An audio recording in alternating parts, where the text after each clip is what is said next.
Bonjour à tous et bienvenue dans cette nouvelle capsule de GynBov, le MOOC sur la gynécologie bovine.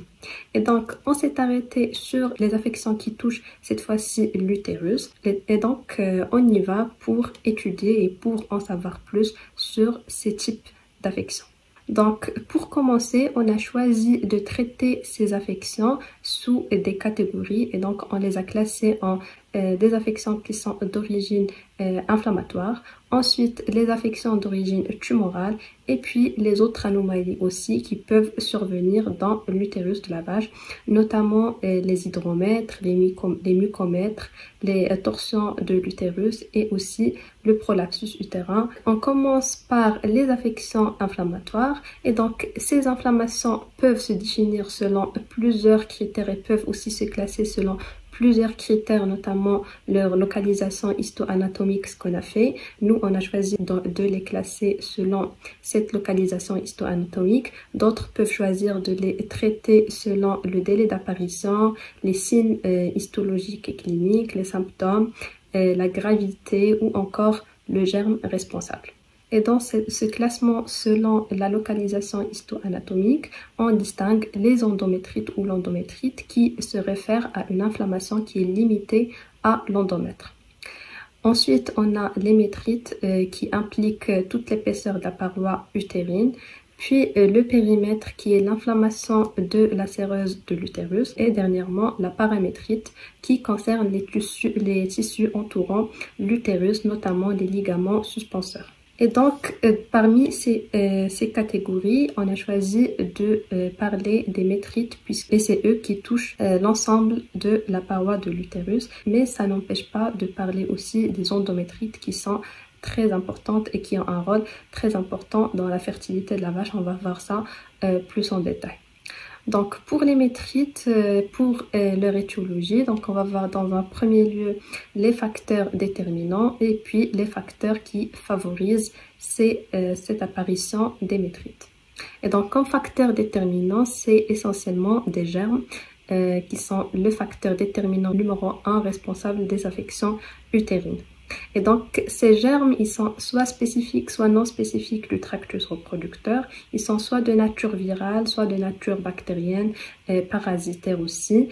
Et ici, dans le tableau que vous voyez, on a la classification des bactéries. Donc, on n'a que les bactéries responsables des métrites. Ces bactéries sont isolées par culture aérobie et anaérobie, selon bien sûr leur pouvoir potentiel dans l'utérus. Et donc, on distingue les pathogènes majeurs, les potentiellement pathogènes et les bactéries qui sont opportunistes.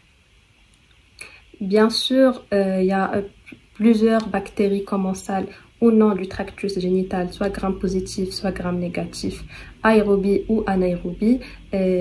Toutes ces bactéries ont été identifiées avec une fréquence variable selon bien sûr les auteurs. Mais en général, parmi les plus fréquents, pour ne pas mentionner toutes les bactéries dans le tableau, donc il convient de mentionner celles qui sont plus fréquentes, donc notamment le Streptococcus sp, Clostridium sp aussi, Pasteurella sp, Staphylococcus, Pseudomonas, Bacteroides et aussi Proteus sp. On a aussi d'autres germes qui sont rendus davantage responsables de manifestations cliniques, donc notamment Escherichia coli, Fusobacterium necrophorum et aussi Arcanobacter pyogenes. Donc, pour ce qui concerne les facteurs prédisposants ou les facteurs favorisant ces métrites, donc on note dans un premier lieu les conditions du vélage. Donc il faut veiller à l'hygiène du vélage, il faut veiller aussi à l'état corporel de la vache en question, aussi la taille du fœtus. Et dans le cas par exemple de gémellité, ça influence aussi et ça favorise aussi les métrites. On a le rang de vélage aussi, les antécédents pathologiques, la reprise de l'activité cyclique après le part, notamment dans le cas de rétention placentaire. On a aussi l'alimentation et l'environnement. Pour les formes des métrites, donc on a choisi de les classer en deux grandes catégories. Donc la première, c'est la forme aiguë ou la métrite aiguë, qui est une infection utérine qui survient dans les 21 premiers jours après le vélage et elle est souvent liée à une rétention placentaire ou à un vélage dystocique, bien que ce ne soit pas toujours le cas. La deuxième forme, c'est la forme chronique ou aussi les endométrites. Donc, c'est là où on va parler des endométrites. Donc, contrairement à la première forme qui est la forme aiguë, cette fois-ci, ces métrites sont particulièrement préoccupantes pour les spécialistes de reproduction bovine, notamment pour leur impact sur la fertilité. Donc, cette forme, elle survient à partir de la 3e semaine postpartum et l'involution utérine et cervicale peut être incomplète dans ce cas. Donc, cette forme chronique, elle prolonge l'intervalle vélage-vélage, mais aussi l'intervalle vélage première insémination artificielle. Passons aux symptômes de la métrite aiguë. Donc, on commence par la métrite aiguë. Donc, les symptômes incluent des symptômes qui sont généraux, mais aussi des symptômes qui sont locaux. Donc, comme symptôme général, on a la perte d'appétit, des signes de douleur apparents, une diminution de la production laitière, une température corporelle qui est supérieure à 39,5 degrés Celsius, des arthrites, des déshydratations, etc. Pour ce qui est symptômes locaux, donc on mentionne un écoulement brunâtre qui devient par la suite purulent, épais, malodorant et ayant une couleur jaune-blanc. En cas de métrite gangréneuse par contre, les écoulements peuvent prendre une couleur qui est gris ou rouge. Pour la métrite chronique, donc 4 degrés de gravité peuvent être distingués en ce qui concerne cette forme selon Lewis. On a le tout premier degré où l'utérus est macroscopiquement normal.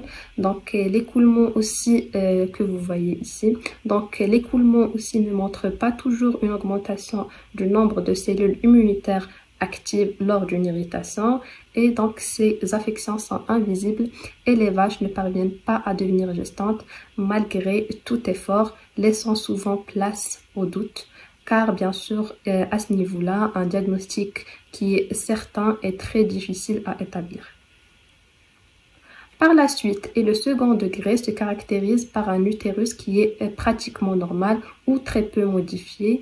Il est quand même peu dilaté et sans vraiment une modification de la durée du cycle. Les sécrétions dans ce cas des chaleurs se mélangent souvent aux sécrétions inflammatoires et donc rendant celles-ci troubles. En général, la vache élimine de mieux en mieux ces sécrétions, donc de chaleur en chaleur, et donc le taux d'auto-guérison il est relativement élevé, mais ça nécessite beaucoup de temps puisque ça nécessite plusieurs cycles pour s'évacuer. Pour le 3e degré, un écoulement purulent le caractérise, donc on a le pus qui est abondant à ce stade et il est quasiment permanent. Il stagne dans le vagin et il est éliminé à la faveur d'une miction ou du décubitus. Donc l'utérus il est augmenté de volume comme vous voyez dans l'image et à ce stade on a le cycle œstral qui est souvent irrégulier avec un allongement de l'interostrus. Pour le dernier degré, il n'est en fait qu'une forme particulière du 3e degré, il est aussi appelé le pyomètre. Donc c'est une accumulation de pus qui se produit dans la cavité utérine et les écoulements ne se font que par intermittence. Donc on a dans ce cas le col de l'utérus qui reste fermé. Si la muqueuse utérine est fortement endommagée, elle ne peut plus produire de la prostaglandine et donc la vache ne va pas présenter de chaleur et on aura un corps jaune qui est persistant sur l'un des ovaires. Par la suite, on passe au diagnostic des métrites et donc on procède par toujours et bien évidemment l'anamnèse. Donc l'anamnèse, il faut poser des questions qui sont précises. Notamment, est-ce qu'on est devant un cycle bloqué? Est-ce que le cycle est régulier? Est-ce qu'on assiste à des écoulements anormaux pendant les chaleurs? Est-ce qu'on a des écoulements hors chaleur, etc. Donc, pour l'examen général, après avoir fait un examen général, bien sûr, qui est complet, on note si on est devant une fièvre, si on est devant une déshydratation, est-ce qu'on a des signes de douleur de l'animal? Donc tout ça peut nous permettre de poser cette hypothèse d'avoir une métrite. Ensuite, on passe à la palpation transrectale et donc on peut faire un massage pour faire s'écouler les glaires. Pour ce faire, on exerce une légère pression sur les cornes utérines. Donc, comme vous voyez dans l'image, on a un écoulement de glaire après avoir fait un massage. Donc, un utérus aussi malade n'a souvent pas bien évolué et donc il est dilaté. Il ne tient souvent plus dans la main et donc dans la palpation de l'utérus, on assiste à un utérus qui n'est pas ramassable. De même, le cervix et l'orifice du col sont souvent particulièrement très épais. Pour l'échographie, donc on assiste à une paroi épaisse donc suite à l'accumulation du tissu conjonctif dans la paroi utérine qui peut être visible à l'échographie. Donc ceci par les variations d'échotexture. Ensuite, on a aussi un autre élément à l'échographie qui est le liquide ou le pus. Donc l'échographe va nous permettre de représenter cette accumulation de liquide ou de pus et de la distinguer clairement d'un utérus qui est en gestation. Donc on a des petites quantités ici qui sont visibles en tant que ligne blanche à l'intérieur de l'utérus. Ensuite, l'examen vaginal, donc l'objectif principal de cet examen dans ce cas, c'est de déterminer d'où provient l'écoulement dans un premier lieu et aussi la consistance et sa quantité. Donc s'il provient de l'utérus, on le voit s'écouler à partir de l'orifice du col. Aussi, si on veut éventuellement faire un examen cytologique à l'aide de ces instruments, notamment on a le Metricheck ici, et la cytobrosse. Donc, on peut prélever du mucus à l'intérieur du vagin et l'évaluer par la suite. Donc, ceci, c'est comment réaliser cet examen cytologique. C'est tout simplement par la collecte d'un échantillon pour la cytologie et puis sa culture pour déterminer le germe responsable. Pour le traitement, donc une thérapie idéale de cette infection utérine doit bien sûr dans un premier lieu éliminer les bactéries de l'utérus, ne pas inhiber le mécanisme de défense de l'utérus, mais aussi ne pas causer une contamination supplémentaire du lait et de la viande pour la consommation humaine. Et donc pour cela, on procède par l'administration d'antibiotiques, donc par exemple un antibiotique à large spectre comme l'oxytétracycline. Donc le succès de ce traitement par voie intra-utérine donc dépend de l'absorption du médicament. Donc si l'absorption est faible, il est peu probable que des niveaux thérapeutiques soient atteints dans les couches les plus profondes de l'utérus. Aussi, on a les antibactériens irritants ne doivent pas être utilisés donc chez la vache laitière en postpartum par voie intra-utérine. C'est parce que ça peut causer une endométrite nécrosante. Et donc, de ce fait, l'administration systématique d'antibiotiques est fructueuse dans le cas de postpartum immédiat. Ensuite, on peut aussi administrer bien sûr des anti-inflammatoires non stéroïdiens comme la flunixine mégluline pour soulager en quelque sorte l'animal, si bien sûr l'animal présente des douleurs intenses. On peut aussi procéder par la thérapie hormonale, notamment par les prostaglandines ou ses analogues.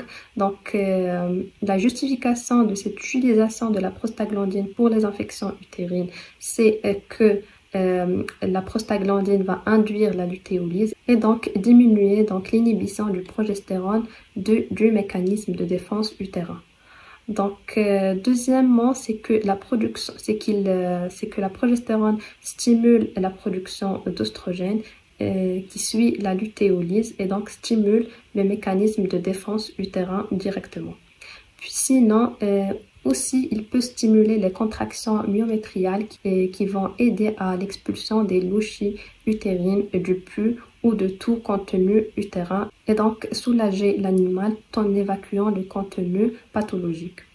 Ensuite, ça peut aussi être justifié par le fait que la prostaglandine a un effet stimulant sur la phagocytose par les leucocytes utérins.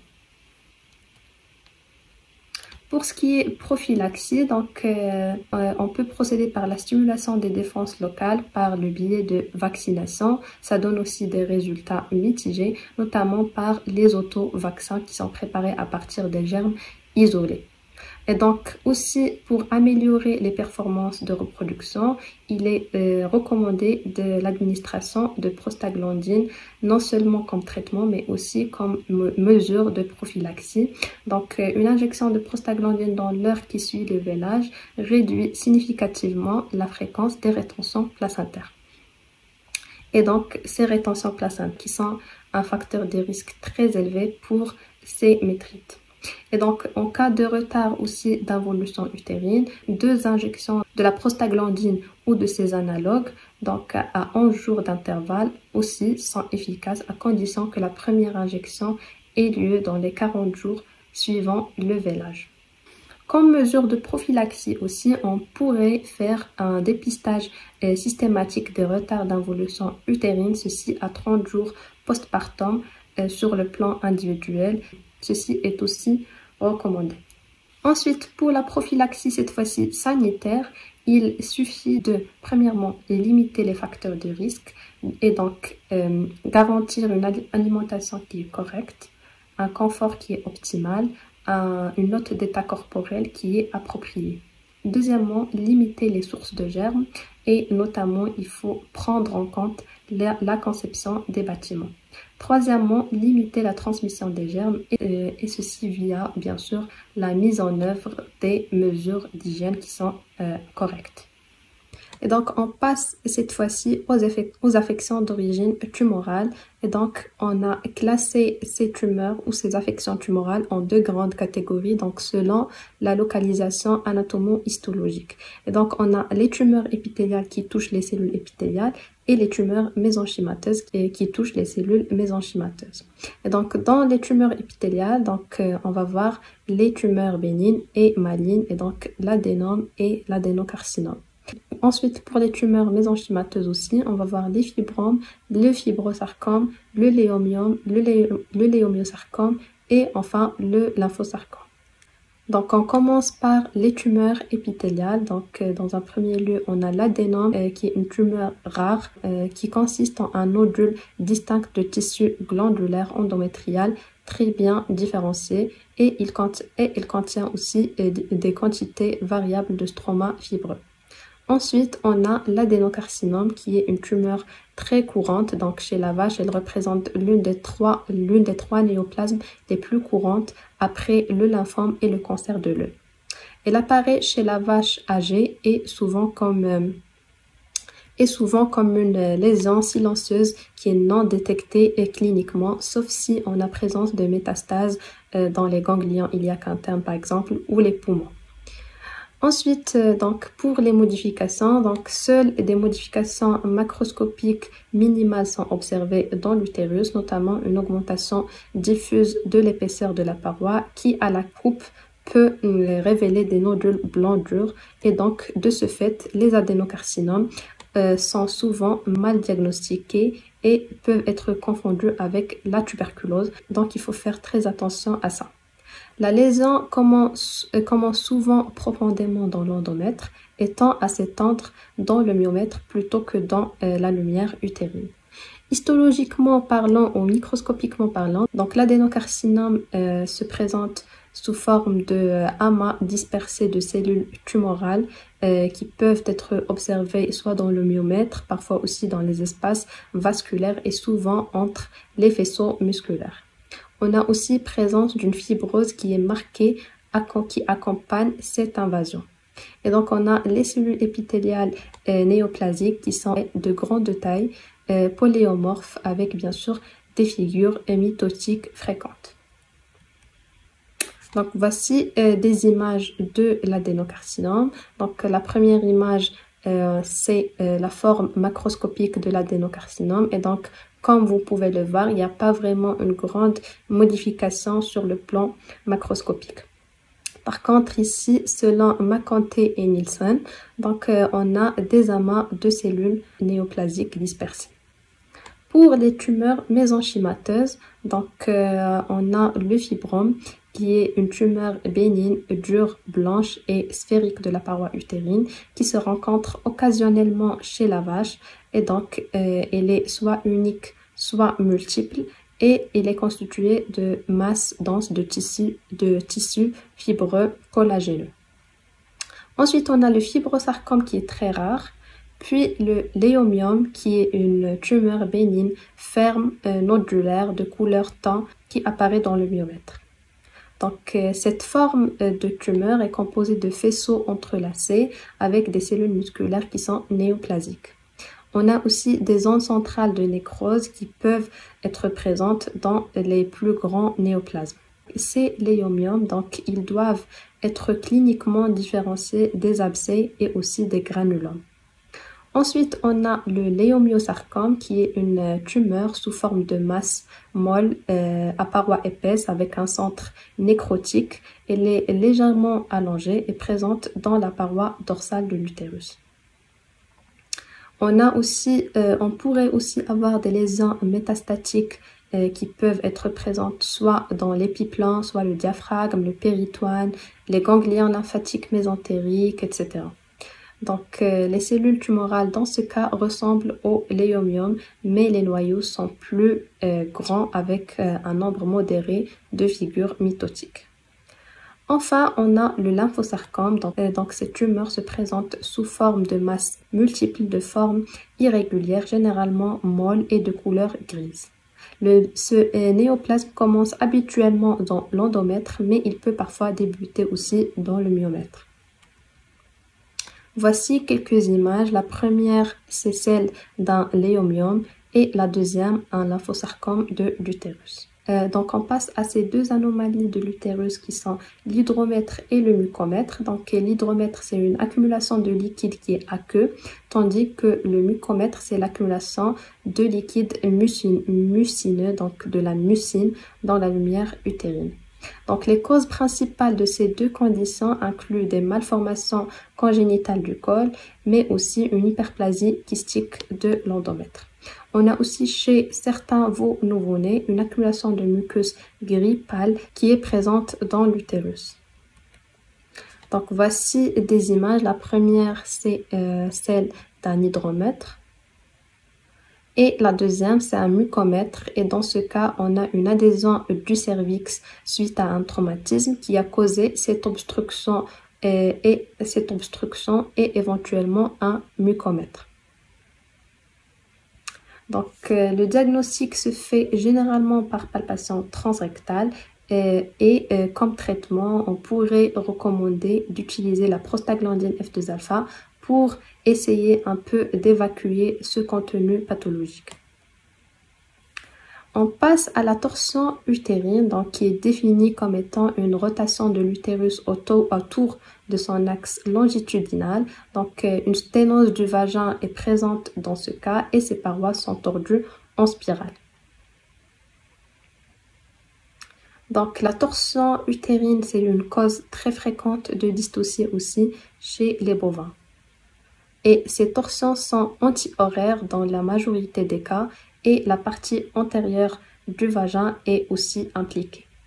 Donc pour l'étiologie, les causes proposées pour la torsion incluent dans un premier lieu donc l'anatomie de la vache qui favorise bien sûr cette affection, donc notamment la disposition de la corne utérine gravide lourdement et aussi le site d'attache du ligament large selon Wright. On a aussi la deuxième étiologie, c'est un cas de glissement ou aussi un coup de corne dans le flanc par une autre vache. On a aussi comme étiologie la manière dont la vache se lève, les mouvements énergiques du fœtus. On a aussi le manque de tonus de l'utérus et on a aussi dans le cas de manque de liquide fœtal. Donc pour les signes cliniques de la torsion utérine, donc les signes d'alarme sont généralement une tachycardie, une tachypnée, une fièvre, des efforts de poussée. On a aussi une diminution de l'activité d'urumène et donc une constipation. On a le piétinement et une douleur abdominale avec une agitation de la queue. Pour le diagnostic, on a soit par palpation transrectale, donc les ligaments larges peuvent être palpés comme étant croisés et donc on peut aussi palper un utérus qui est tordu. Sinon, par examen vaginal, donc soit par palpation vaginale, donc la paroi elle peut être palpée comme étant tordue ou spiralée, ou aussi via un spéculum, et donc où on va voir les plis de la paroi vaginale qui vont indiquer la direction de la torsion. Donc par exemple, si on est devant un cas d'une torsion anti-horaire, les plis de la paroi vaginale vont indiquer la direction de la torsion. Occasionnellement, on peut avoir la portion tordue de l'utérus qui se trouve près du corps de l'utérus et ne pas s'étendre dans le vagin. Pour illustrer la torsion utérine chez la vache, donc on a cette représentation selon Kumar-Réol. Dans la première image, celle-là, on montre une position normale de l'utérus avec une gestation dans la corne gauche. Par contre, dans l'autre image, celle-là, on est devant un cas d'utérus tordu vers la droite avec des ligaments larges croisés et une spirale de la paroi vaginale qui est à peu près visible. Donc, comme traitement, il est recommandé dans un premier lieu d'essayer de rouler la vache vers le même côté que la torsion par la méthode de Schaffer. Sinon, on peut essayer par l'aparohystérotomie. Donc, chaque fois que la torsion est irréductible ou le col refuse de se dilater, une correction chirurgicale est souvent nécessaire. Et cette correction est également indiquée lorsque le col de l'utérus a subi une constriction secondaire après une dystocie prolongée. Donc, passons maintenant au prolapsus utérin. Donc, il s'agit d'une association de forces qui agissent sur l'utérus après le vélage, par traction par les membranes fœtales ou par le fœtus lui-même, ou aussi une pression des contractions abdominales. Donc, en effet, lorsque l'utérus est atone, ce prolapsus est favorisé car l'utérus est plus sensible aux contractions abdominales. Donc, ceci est couplé aussi à des prédispositions anatomiques liées à l'insertion et aussi la taille des ligaments larges. Donc, pour illustrer cette partie de prédisposition anatomique, on a ce schéma de coupe transversale qui compare en quelque sorte les ligaments, le ligament large sur l'utérus de la jument et sur l'utérus de la vache.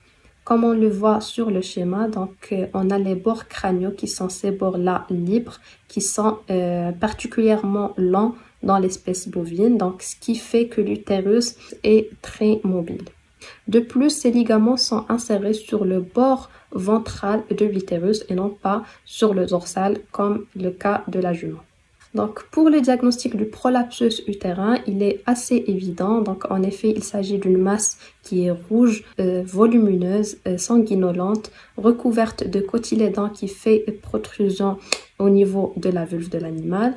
Et on a comme diagnostic différentiel de cette pathologie qui se fait uniquement avec un prolapsus vaginal.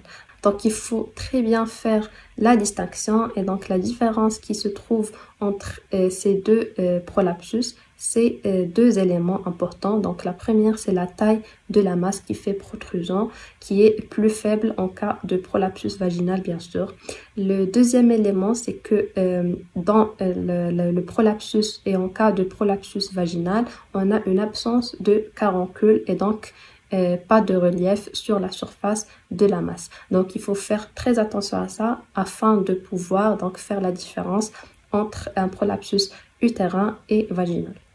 Et donc, pour ce qui est réduction du prolapsus utérin, on procède comme suit. Mais déjà, il y a deux méthodes principales pour remettre ce prolapsus en place. Donc, la première, c'est que on est devant un animal qui est debout. Donc, il faut dans un premier lieu immobiliser l'animal via ses membres postérieurs.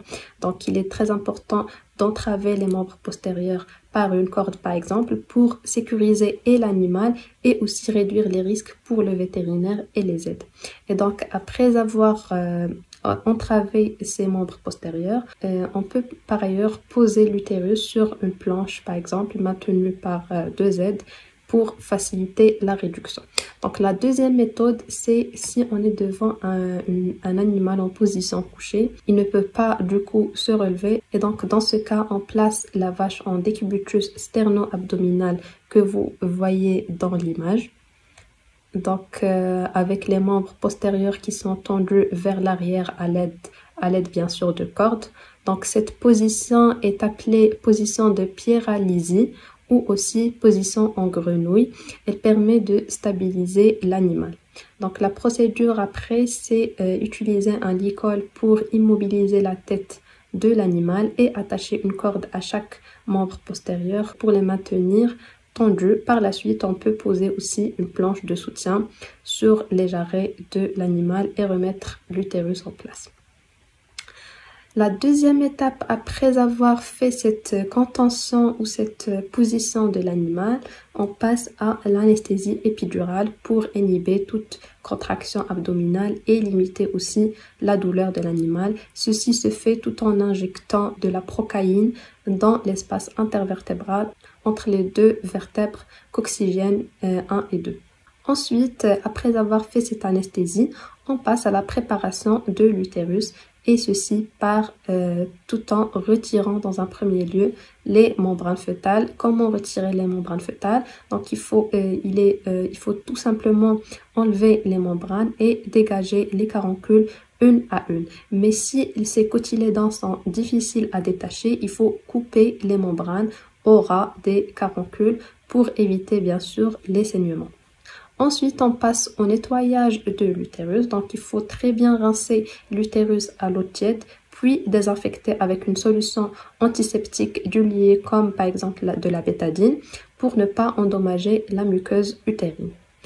Donc ensuite, on passe à la protection et à la réduction d'œdème via l'enroulement de l'utérus dans un drap propre et humidifié avec aussi de l'eau tiède.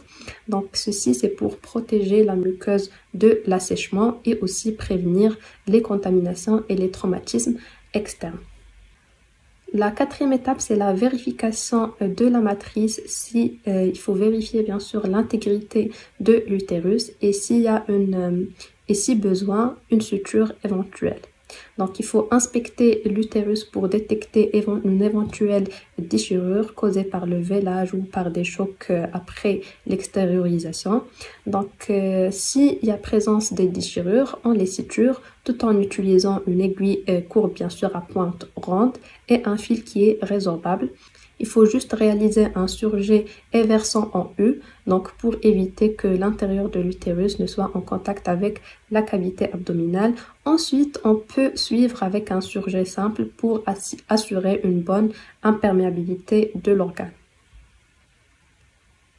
La cinquième étape, c'est la remise en place de l'utérus proprement dite. Donc, il faut d'abord masser l'utérus avec un lubrifiant ou un savon désinfectant. Donc, il est très important de manipuler l'utérus avec précaution tout en gardant les doigts serrés pour éviter, bien sûr, de blesser la muqueuse fragilisée.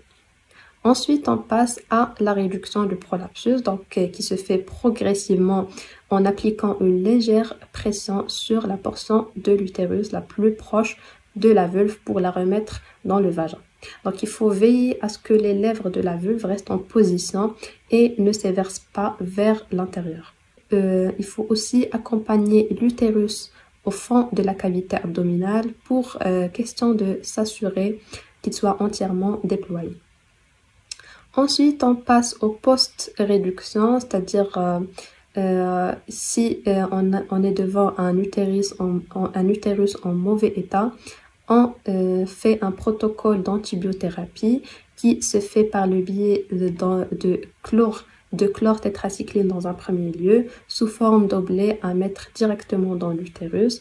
Ensuite, des tétracyclines à injecter en intramusculaire pendant 5 jours. Et puis de l'amoxicilline aussi, si besoin, en intramusculaire, avec 2 injections à 48 heures d'intervalle. La dernière étape, c'est une étape qui est optionnelle selon le vétérinaire, c'est la fermeture de la vulve selon la technique de Buhler qu'on a déjà vu dans la partie de prolapsus vaginal. Donc, c'est une technique qui est utilisée après un prolapsus pour prévenir bien sûr les récidives immédiates et qui consiste à réduire le diamètre d'ouverture de la vulve pour empêcher l'utérus de ressortir tout en permettant à la vache d'uriner normalement. Donc, pour préparer cette suture, donc, il faut désinfecter la vulve et la région périnéale et puis réaliser la suture, tout comme dans la partie prolapsus vaginal. Donc, ensuite, la suture peut être retirée 3 jours après la pause si les contractions de l'animal ont cessé.